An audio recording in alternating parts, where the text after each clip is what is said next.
کہ وہ خدا کے راستے سے روکتے تھے لوگوں کو، وہ روک بن جاتے تھے خدا کی طرف آنے کے لیے لوگوں کو۔ یہ کیا چیز ہے روک بن جانا؟ وہ کیسے روک بنتے تھے اسے چھوڑیے، ہم کیسے آج روک بن رہے ہیں اس کا تجربہ آپ کو بھی ہوتا ہوگا، اور مجھے تو اکثر تجربہ اس کا ہوتا ہے۔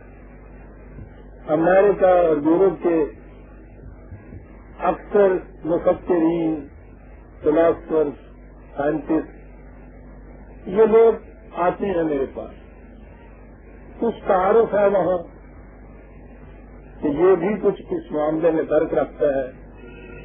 اسلام کے متعلق گفتگو کرنے کے لیے ان سے ذکر آتا ہے، میں تو اسلام کو قرآن کی روشنی میں پیش کرتا ہوں، ان میں بصیرت کی روح سے اس کی تائیدات پیش کرتا ہوں، بلا استثناء کروں گا، اور اس میں ان کے اچھے اچھے بڑے بڑے پادری بھی شامل ہیں۔ لمبی چوڑی دنوں کی نشست نہیں، ایک ہی نشست میں تھوڑے سے وقت کے اندر وہ قائل ہو جاتے ہیں اس کی صداقت کو، اور اس کے بعد وہ پوچھتے یہ ہیں کہ اگر دعویٰ یہ ہے قرآن کا کہ یہ انسانیت کی مشکلات کا حل اپنے اندر رکھتا ہے، تو آج ساری دنیا میں مسلمانوں کی یہ حالت دلیل کیوں ہے؟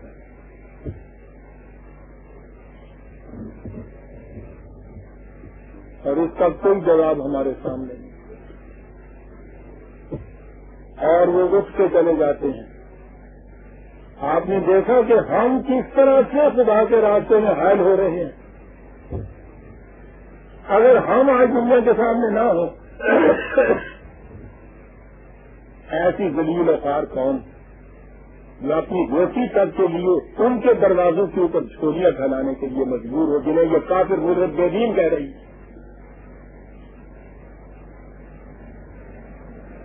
اور یہ مدعی ہے اسلام کی، وہ ہماری حالت کو دیکھتے آتے ہی نہیں اس طرح، وہ کہتے ہیں ڈاکٹر نہیں مان سکتے۔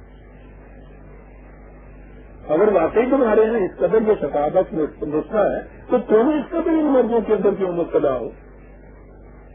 کہتے ہیں کوئی ڈاکٹر بھی آپ اگر اسے دیکھیں کہ وہ تب کا مارا ہوا کھانستا ہے، سوکھتا ہے، درد رنگ کا ہے، ہڈیاں نکلی ہوئی ہیں، اور وہ کہہ یہ رہا ہے کہ آؤ تب دکھ کے مریضوں میرے پاس آؤ، دیکھو میرا نسخہ آزما کے دیکھو، دوائی میری دیکھو، چند دنوں کے اندر اندر دیکھو کہیں لال سرخ ہو جاؤ گے، سب کچھ مزاق کرے گا اس کا ساتھ ہیل گاؤں سے نسخہ تمہارے پاس ہے تو تم خود کیوں نہیں اچھے ہو جاتے؟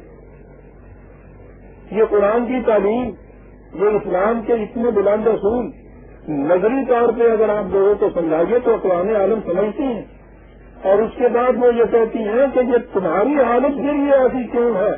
اگر صرف واقع یہ اس قابل ہے تو تمہیں یہ کیوں نہیں شفا دیتا؟ اور آج کی یہ حالت نہیں ہے، صدیوں سے یہ کچھ ہو رہا ہے۔ اب یہ چیز کہے جانا کہ صاحب ہم نے چھوڑ رکھا ہے اسلام کو، اسلام کو یہ چیز ہے، تو وہ پوچھتے یہ ہیں کہ جب تم خود اس کے مدعی ہو کہ اس میں اتنی منفعت بخش چیزیں ہیں تو تمہیں اپنا نفع نقصان بھی نہیں یاد آتا؟ یعنی کون سی چیز ہے جو مجبوری میں کر رہی ہے کہ اتنی منفعت بخش چیز کو چھوڑ کے اتنی زندہ انگیز حالت تم نے اختیار کر رکھی ہے؟ عجیب بات ہے، وہ اسے باور نہیں کرتے۔ آہستہ آہستہ کیفیت ہماری بھی یہ ہو گئی عزیزان ایمان، تو یہ خیال عام ہو رہا ہے ہماری اگلی نسل میں کہ یہ ٹھیک ہے، کسی زمانے میں 1400 سال ہوا، چند سال کے لیے، چند عرصے کے لیے اس نے ایک حرکت پیدا کی تھی اور اس عرب کی قوم نے یہ کچھ حاصل کر لیا تھا، لیکن اب یہ چلا ہوا کارتوس ہے۔ اب اس میں اس کی صلاحیت نہیں رہی کہ یہ کسی قوم کو زندگی اور سرفرازی ادا کر سکے۔ خود اسلام کی طرف سے ہماری آنے والی نسل خود مایوس ہو رہی ہے۔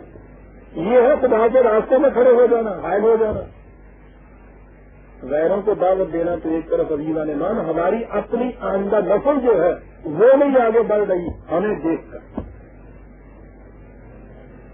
وہ کہتی ہے کہ ساری تاریخ تمہاری ان چیزوں سے بھری پڑی ہے، کیا جواب دے سکتے ہیں آپ؟ خواہش کے وہ جواب جو حضور سرور کائنات صلی اللہ علیہ وسلم کو قرآن نے بات ایک تسلیم بیان کی ہے کہ قیامت میں جب اس قسم کی جو قوم آئے گی یہ ذلیل و خوار، دعویٰ یہ تھا قرآن کا کہ اس کے ماننے والے اعلان ہوں گے دنیا میں، اور یہ ذلتوں اور خاریوں کے پیکر جب وہاں سے آئیں گے تو یہ اس قوم کو گزرتے ہوئے یوں قرآن نے ایک انداز میں بات کی ہے کہ وہاں گزرتے ہوئے رسول اللہ صلی اللہ علیہ وسلم خدا سے یہ کہیں گے کہ یا اللہ یہ ہے وہ قوم جس نے قرآن کو چھوڑ دیا تھا،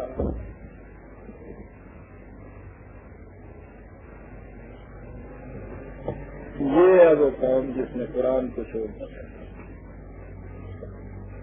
تو مصیبت یہ ہے ہماری منافقت کی کہ ہم اس کا بھی تو اعتراف نہیں کرتے کہ ہم نے چھوڑ دیا ہوا۔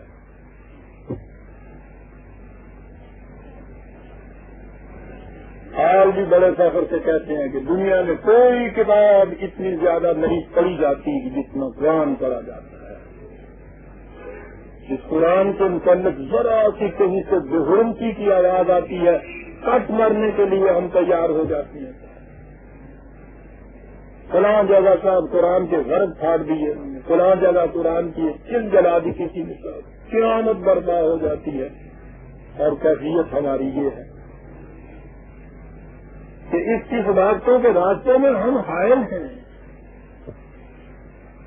قرآن نے کہا تھا وَبِصَدِّهِمْ عَنْ سَبِيلِ اللَّهِ كَثِيرًا، اور سب سے بڑی چیز جو حائل ہونے کی قرآن نے کہی ہے وہ وَأَخَذَهُمُ الرِّبَا، معاشی نظام ایسا انہوں نے قائم کر رکھا ہے کہ جس میں سرمایہ روپے کو کما کے لاتا ہے، معاوضہ اس میں محنت کا نہیں، ربا کے معنی یہ ہے۔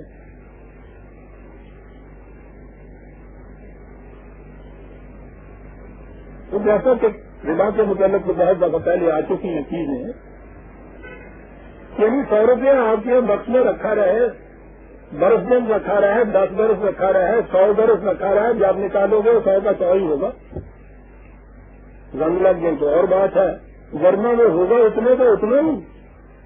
اس میں اس کی استطاعت نہیں ہے کہ وہ 101 ہو جائے، لیکن اسی کو اٹھا کے جب آپ کسی دوسرے شخص کو دے دیتے ہیں تو اس کے بعد سال کے بعد وہ 100 کے بعد 110، 120، 130، 150 وہ ہوتا چلا جاتا ہے، جس میں خود پیدا کرنے کی کوئی صلاحیت نہیں ہے۔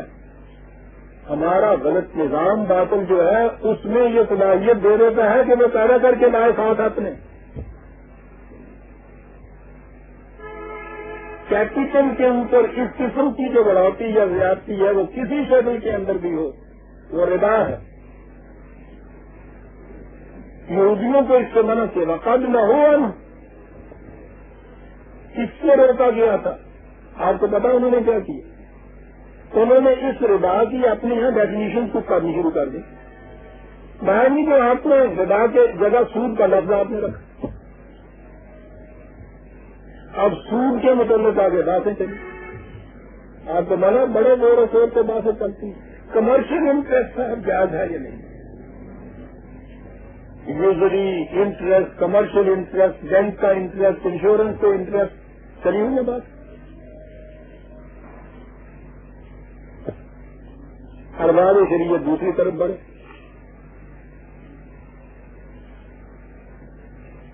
انہوں نے